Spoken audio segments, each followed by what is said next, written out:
Hello guys, welcome back to another episode of That's Wild.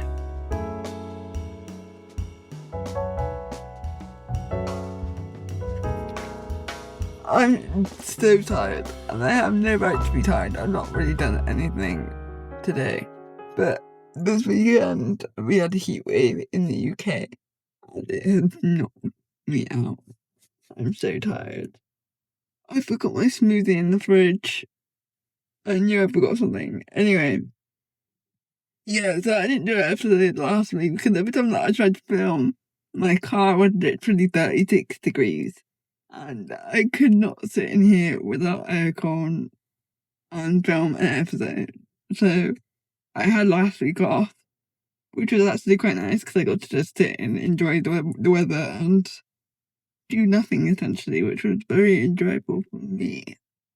I missed the days where I get to sit in my house and do nothing and not feel guilty about it. I did feel guilty about it, but still, I enjoyed doing nothing. But I did have quite a busy week last week because one thing that I did do is I went and saw Billie Eilish in concert. Best day of my life. I love that girl so much.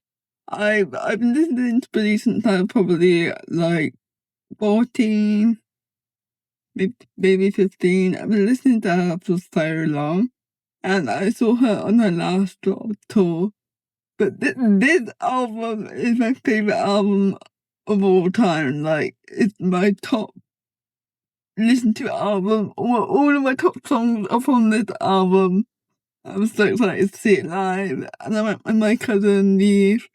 She filled in last minute because my mum ended up not being able to go. So I called Neve and I was like, do you want to go to a concert? She was down. I didn't even tell her who it was. I just said, do you want to go to a concert in London? She was like, yeah, sure. And then she was like, oh, who is it, by the way? And I was like, oh, Billie Eilish. And she was like, oh my God, yes, let's go.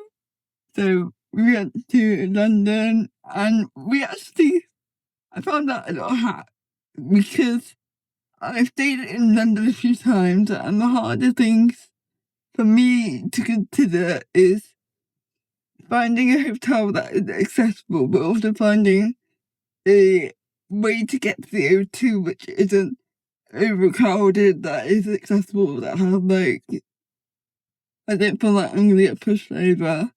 But I figured it out this time, and we stayed in a hotel on the opposite side of the river by the what is it called? What was it actually called? The ski lift, but obviously you're not skiing. Cable car. The cable car. So the hotel was directly on the so the cable car is across the river, and directly on the other side there's a line of hotels. So I booked for one of those hotels, and then we got the cable car over to the O2, which literally took like 20 minutes or less. And then we got the train, no, what's it called? Tube and train back. And that also took 15 minutes. It was super quick. And actually, because everyone is going in the direction of central London, that train is so quiet, and it was really a nice, easy way of doing it. So if I ever go to the O2 again, which I 100% will, I'm pretty sure that I've already got stuff booked for the rest of the year. I really want to book Vibe Cartel. Vibe Cartel is going to the O2 in September, and I just feel like I have to be there. Like, especially now I'm a Jamaican athlete, I feel like I have to be at that show. But anyway, if you are going to the O2 in London, or if you just want to stay somewhere that is a bit out of the way, that isn't as crowded on the trains or the tube or anything, the opposite side to where the cable car ends is like brilliant. But anyway, went to see Billie Eilish.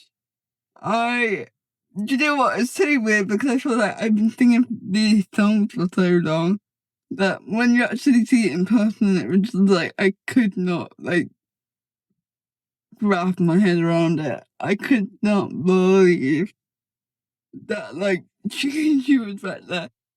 And also, I just kept looking at her and I kept thinking, you're literally a year younger than me. Or, like, we're literally the same age. And you're, like, such a mega superstar. Such an amazing human being that's so well known and that does so much for, like, the world. I was just like, wow. Firstly, I should be doing more. But secondly, she's just really awesome. I love the whole thing. And I kept glancing over because I was pretty sure that I saw her mum, Maggie. And after the concert, my friend sent me a video that Maggie took from her perspective. And I think it actually was Maggie that I saw, but like, I wasn't sure. And then by the time I looked again, she was gone. But it definitely was Maggie. And do you know what's really sad? That today I was meant to be going to Maggie's event in London, which was about sustainability and preserving the planet, and Support Feed is the charity that she runs that is about eating sustainably and healthy and vegan. And me and my friend were going to go to this show, and Billie was going to be there. She was going to come and do a little surprise entrance and stuff. And that event was the first time that I was like in the ticket war. But I was sat in the queue at like 9:59 waiting for it to do 10 o'clock. Refresh, buy a ticket immediately, get a good seat. I was so on it, and I got like really good seats that were in the aisle. It meant that they would have to walk past us. I won the ticket war for once, and then that event got cancelled. They didn't say why, they just said, oh, it's cancelled and you'll get a refund. So that's quite sad. But I was meant to be there today. But instead, I'm sat here with you, so can't really complain, I guess. What else has happened this week? For some reason, my eye is watering, and I don't know what the hell has got into it. But I've got this thing where, like, I started getting hay fever, but only this year. Well, probably last year and this year. But before then, I never had hay fever in my life.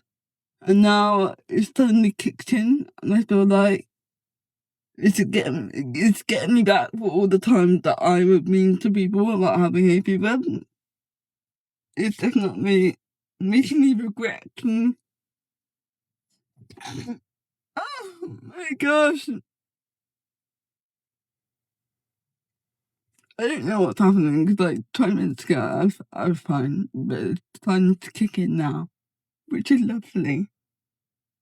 I actually do have antihistamine in my car at all times for this reason, because I forget to take them if they're not in my car.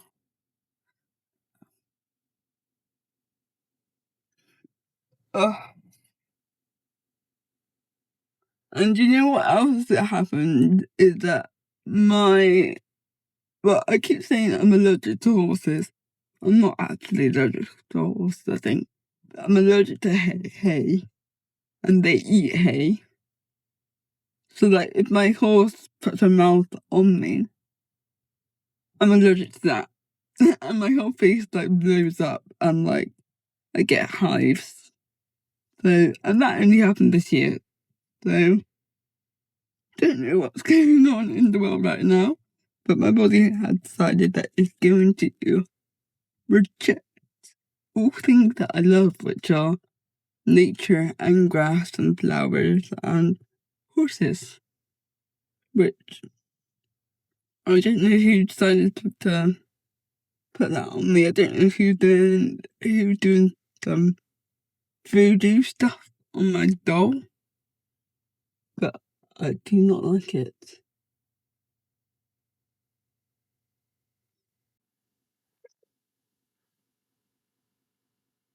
Don't park next to me, please. Oh, taking a part next to me. Love that for me. They're very close to my car. Okay. Don't make eye contact.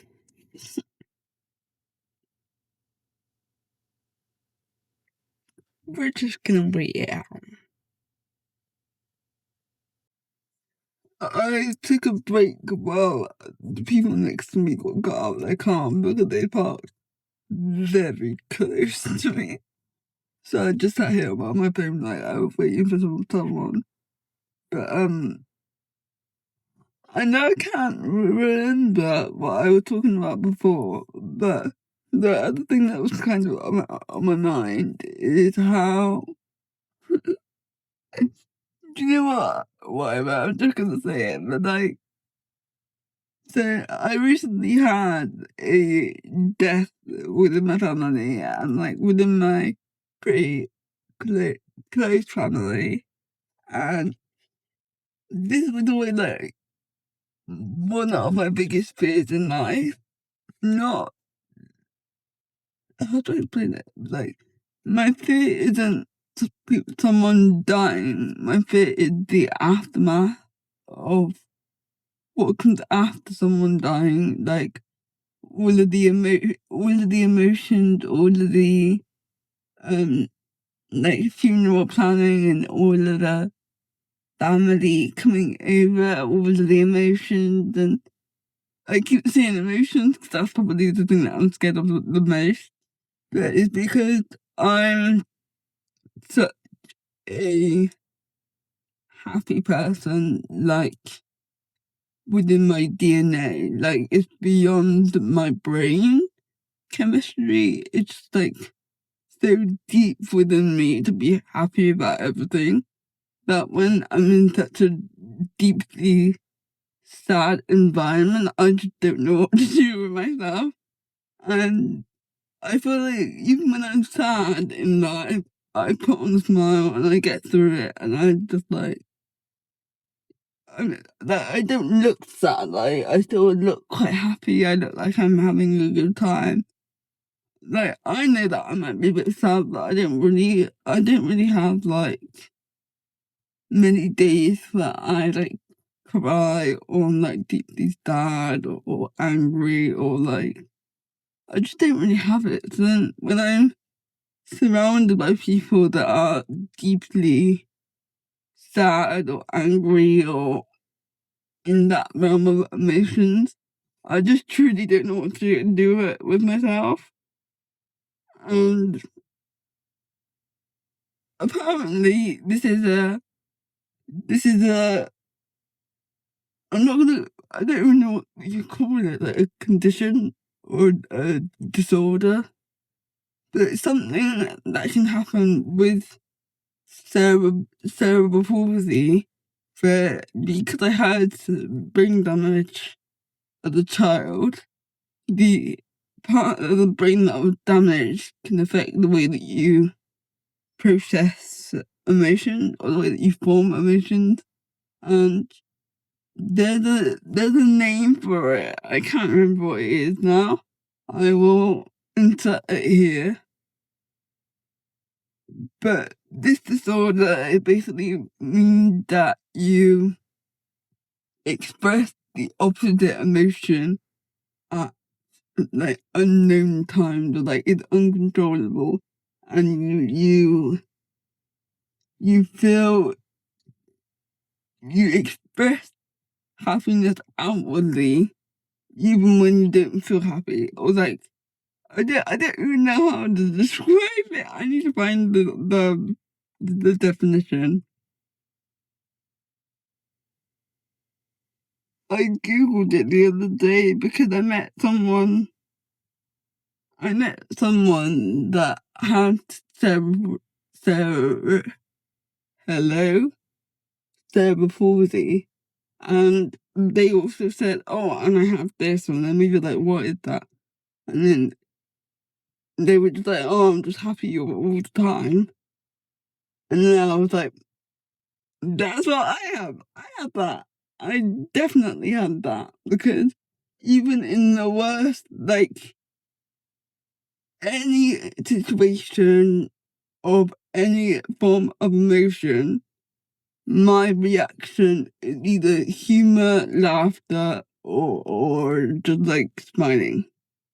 I can't do serious, I can't do sad, I can't do angry. I just smile at everything. And like, even though I could be like raging angry, I'm just gonna smile and grit my teeth.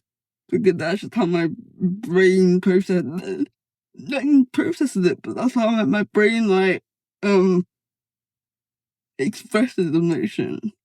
And that's why I struggled really hard with like realizing when I am sad or angry or like any form of negative emotion, because I do just smile through everything. That I just don't know how to like beat that basically. It's weird. It's so strange because I can be sad, but like outwardly people would just think, oh, Tegan's having a great time. But like inwardly, and people that know me, my close bubble of people know that I'm sad. But I can still look like I'm so happy. It's really weird. Like the more I think about it, it sounds kind of like psychopathic. Is that the word? Yeah, psychopathic. But I googled it and it's not. But it, they did say that you can. It is something that psychopaths can do, but they do it consciously, whereas I do it subconsciously. So I'm not a psychopath. I need to find it. It was like pseudo.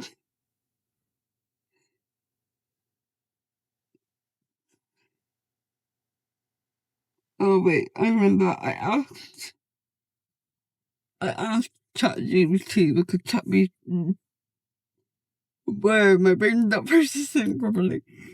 ChatGPT answered all my questions, and I asked Chat.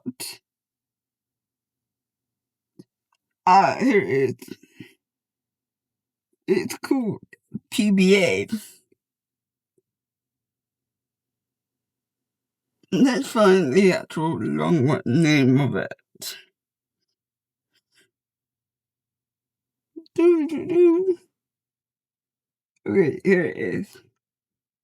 So I asked, hey chat, I've been told that people with cerebral palsy can get a neurological disorder where they're constantly happy, even in negative situations, they're smiling. Do you know what that is? And he said, was it a guy or a girl? Because I keep saying he, but in my heart of heart, I know that it can't be a man because they're not really like that. I feel like it must be a woman, but I keep saying he, which is very annoying. But anyway, Kat said, you're most likely thinking of a condition called pseudo, wait, pseudo and that is a neurological disorder where a person has involuntary and inappropriate episodes of laughter or crying. These emotional responses don't match with the situation. For example, someone might laugh during something that is upsetting or cry without feeling sad. That's me to a T. That's literally me. I cannot be in any form of environment of sadness or seriousness without trying not to laugh. And it's very hard. But this makes so much sense. And it says, it's not that the person isn't genuinely happy, the emotions are uncontrolled and disconnected from how they actually feel inside. Isn't that just what I said? And like, I never knew that this was like an actual thing that people could have. But I have noticed that most people with cerebral palsy have this because I've never seen someone with cerebral palsy that doesn't look happy all the time. They always got a smile on their face. They're always like really happy. So I feel like this is like also a like conjoining effect of having cerebral palsy that you also get the pseudo-bulbar effect. Don't you think? I feel like I need to ask my neurologist about this because I'm super curious. But also, like, if I actually get myself diagnosed, nothing changes. I'm just diagnosed with like being constantly happy, which I think is just a really funny thing to be diagnosed with. I feel like I'm just like a real life clown. Like I make everything fun and happy, even when it isn't. I'm just a real life joker. Which I kind of like, to be honest. I'd rather be overly happy than overly sad, so can't complain, I guess. But yeah, I was originally saying that I started to realise this because in environments when my family are going through so much grief and sadness, I just don't know what to do with myself. I just don't know what to... Because I empathise with their emotions, I understand why they're feeling that way. I also feel sad too that my face is just like a fucking Cheshire cat and I can't control it. And my cousin is also kind of the same, but he's more ADHD and he's just... We're really bad when we're together because we make each other... Well, I say our best self. Other people will say our worst self. But me and him together, we can't stop laughing. So me and him in these kind of situations aren't a good thing. And we always said, when the time comes where I had to go to a funeral together, we can't sit in the eye line of each other. We just can't, because if me and him make eye contact, unfortunately, it's over and we will be laughing. So we will be wearing sunglasses at the funeral, no matter what the weather is. And we're going to sit probably one behind each other because we cannot be making eye contact, unfortunately. But isn't that fascinating that I just find it fascinating that it's just like, it's not a me thing, it's a like actual neurological thing that has happened within my brain that has rewired my brain chemistry and the way it works so that I'm happy all the time. Isn't that fucking crazy? Also, the fact that the reason I have this effect is because of my disability, which actually makes my life way harder and way worse. But to counteract it, it gives me something else that just makes me so happy about it. Isn't that so fucked up? That's such a fucked up thing for, like, just to exist. I was made disabled and then I was made to be happy about it. That's so funny. It's so funny, it is. I actually would love to know more. I feel like I'm gonna look into this more. I'm gonna ask my neurologist. I'm gonna figure out more about it, because I feel like, well, there's nothing that can be done about it, but I'm just curious how that even happened. I don't know. But anyway, that's all for this week. And I'm gonna go on to see my horse and go get some food because I'm rather hungry. I forgot my smoothie, which was very naughty of me. And what else am I gonna do? I'll probably go to the gym today. I haven't gone to the gym all weekend because it was so hot. And I was basically melting on my sofa because I could not breathe. The air was so thick. I was like, I really can't be going to the gym today. I'm pretty sure my gym doesn't have what was it called, like fans either, so it's just gonna be so hot. But I think I'll go to the gym today. Might do that today. I need to do that today because I got this Botox in my leg and I need to make it worth it and actually do more gym, which is the most depressing thing ever. I'd much rather be riding horses than going to the gym. But to be fair, everyone has been saying that my arms look way stronger, which I appreciate, especially because I've not done anything to my arms. I've only been working up my legs. So if they do look stronger, that's just me doing normal day stuff. So I appreciate the recognition for that. But anyway, I'll see you next week.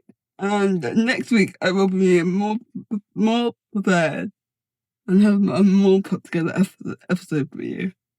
And what else have I got to say? Nothing. Other than have a good week.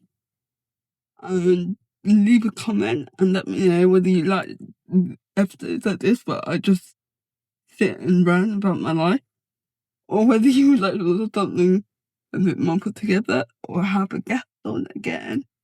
Let me know. And don't forget to follow my TikTok and Instagram, because that is where I post the most, especially on TikTok. That's like the true raw Tegan there. So if you want to see more of me, that's where you will find me, and I'll see you next week. Love ya!